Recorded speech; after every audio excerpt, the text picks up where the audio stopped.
Amen? Amen? Takpakan na natin si Lord. So have this mind, that is mind, be in you, the kenotic mind of Christ, na ano yan? Selfless. Self-sacrificing. Self-emptying. Considering others better than himself. Si Lord, He emptied Himself, no? Nawalan siya ng sarili niya, so to speak, because of us. Can we now, in return, lose ourselves, empty ourselves, kumbaga, for the sake of Jesus? And for the sake of others, tama po, may narinig ako kanina, no? Kapag sinagtan mo yung sarili mo, nararamdaman, di ba, hindi nararamdaman, pero mas lalo nasasaktan yung mga nasa buhay. Nangunguna na dyan, mga magulang. And the entire family, friends, close relatives. Amen? Ang unang-unang nasasaktan dyan, mahal sa buhay. So, it's not the solution. Suicide is not even an option. Sabi ni Lord, choose life. Choose life. Amen? So going back, surrender your life to the Lord. Have the mind of Christ, that self-emptying mind, na hindi yung self, that wicked self, hindi yung lustful self, hindi yung self-inclined, or heart-inclined self, kundi yung dapat ang meron sa atin na yung mind of Christ. That good, self-sacrificing, loving, gracious, righteous, truthful, holy mind of God. Amen? And that's the best rebuke that you can do to the devil.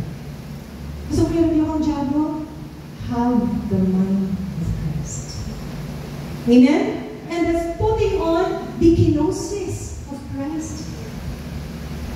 You're living out the Word of God and the impact of that once and for all sacrifice of Jesus on the cross. Ano pa kanya muna natin? So, how are we to put on the kenosis of Christ? Surrender your life to Jesus. Have the mind of Jesus. And then thirdly, Philippians 2 verses 8 to 9, live in humble obedience to the Lord. Let's read from Philippians chapter 2 from verse 8. Everybody, let's read verse 7. But made himself of no reputation, taking the form of a bondservant, and coming in the likeness of men, verse 8, and being found in appearance as a man, again he humbled himself and became obedient to the point of death.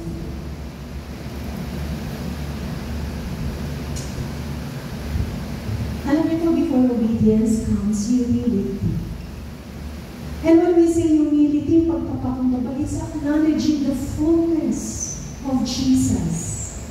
Of acknowledging the fullness of Jesus' sovereignty, authority, control, power in our lives. Kasi sinasabi natin, Jesus, ikaw na may hari sa buhay.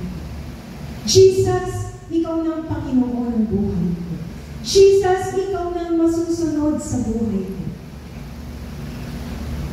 Kaya pag sinabing Christian life or right Christian living, ang ibig sabihin nun ay the outworking of the life and mind and nature of Christ in our lives.